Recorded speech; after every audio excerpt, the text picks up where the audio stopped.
ఇప్పుడే అందిన వార్త కాంగ్రెస్ లో సీఎం రేవంత్ రెడ్డికి ఊహించని భిక్ష అంటూ లేటెస్ట్ అప్డేట్ అయితే రావడం జరిగిందండి. సో వివరాలు ఏంటనేది కూడా వీడియోలో తెలుసుకుందాం.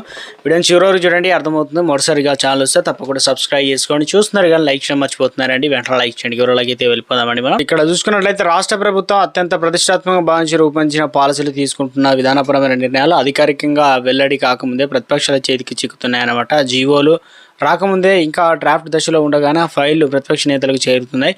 తాజాగా హిల్ట్ ఏదైతే పాలసీ విషయంలో కూడా జరిగినటువంటి సంవత్సరం లీకేజ్ రాష్ట్రంలో ప్రభుత్వం సీరియస్గా తీసుకుందనమాట. ఎందుకంటే ఇంకా కసరత్తు దశలో ఉండగానే ఫోటోషాప్ స్లైడ్లతో సహా సమాచారం బయటకు పోకడం పైన ప్రభుత్వం ఆగ్రహం అయితే ఉంది. అసలు సెక్రటరీలో ఏం జరుగుతుంది, ప్రభుత్వ రహస్యాలను బయటపెడుతున్న కోర్టులు ఎవరు అన్న కోణంలో కూడా సిఎస్ రామకృష్ణారావు విజిలెన్స్ విచారణకు అయితే ఆదేశించినట్టు తెలుస్తుంది. ఇటీవల హైదరాబాద్ చుట్టుపక్కల ఉన్నటువంటి భూములకు సంబంధించి హిల్ట్ పాలసీ తేవాలని ప్రభుత్వం భావించింది.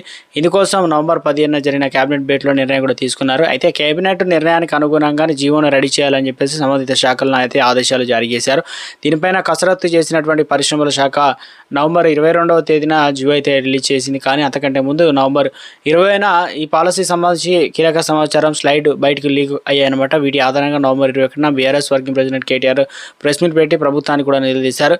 అంటే ప్రభుత్వం అధికారికంగా ప్రకటించక ముందే ప్రతిపక్షానికి సమాచారం ఎలా చేరిందని ఇప్పుడు $1 మిలియన్ ప్రశ్నగా మారింది. కేబినెట్లోని నిర్ణయాలు జరిగిన 1-2 రోజుల్లోనే పూర్తిగా వివరాలు బయటికి వెళ్ళడానికి సీఎం రేవంత్ రెడ్డి సీరియస్గా తీసుకున్నారు. ఇక విజిలెన్స్ వేట షూరు అవుతుందన్నమాట. పాలసీ తయారీ సమయంలో లీకేజ్ జరిగిందని ప్రభుత్వం ప్రాథమికంగా నిర్ధారించుకుంది. దీనిపైన విజిలెన్స్ ఐజీ నేతృత్వంలో ప్రత్యేక దర్యాప్తు ప్రారంభమైందనమాట. పరిశ్రమల శాఖలో ఈ ఫైల్ ఎవరెవరు చేతుల మీద వెళ్ళింది, సెక్షన్ ఆఫీసర్ నుంచి ఉన్నతాధికారులు ఎవరెవరు ఈ ఫైల్ను డీల్ చేశారా అన్న వివరాలు సేకరిస్తున్నారు. కింది స్థాయి సిబ్బంది నుంచి లీక్ అయిందా లేదంటే ఉన్నత స్థాయి అధికారులు దీని వెనుక ఉన్నారనే కోణంలో కూడా ఆరా తీస్తున్నారు. ఉద్దేశపూర్వకంగా ప్రభుత్వానికి చెడ్డ పేరు తెచ్చేందుకు ఇలాంటి లీకులు ఇస్తున్నారనే అనుమానాలు కూడా వ్యక్తమవుతున్నాయి. నేపథ్యంలో లీకేజీని బాధ్యులపైన వారిని పైన చర్యలు తీసుకోవడం ద్వారా మున్ముందు ఇలాంటివి జరగకుండా గట్టి సంకేతాలు ఇవ్వాలని ప్రభుత్వం కూడా సిద్ధమైనట్టు తెలుస్తుంది. అంటే క్యాబినెట్ భేటీ ద్వారా అయిందా లేదంటే కాంగ్రెస్ నేతలతో ఇక కోవట్లు ఉన్నారా లేదంటే ప్రభుత్వ ఉద్యోగుల ద్వారా అయిందా అనేది ఇక ఇందుకు సంబంధించి ఇలా ముందే జీవో రాకముందు ఇక హిల్ట్ పాలసీ సంబంధించి ఏదైతే భూములకు సంబంధించి వివరం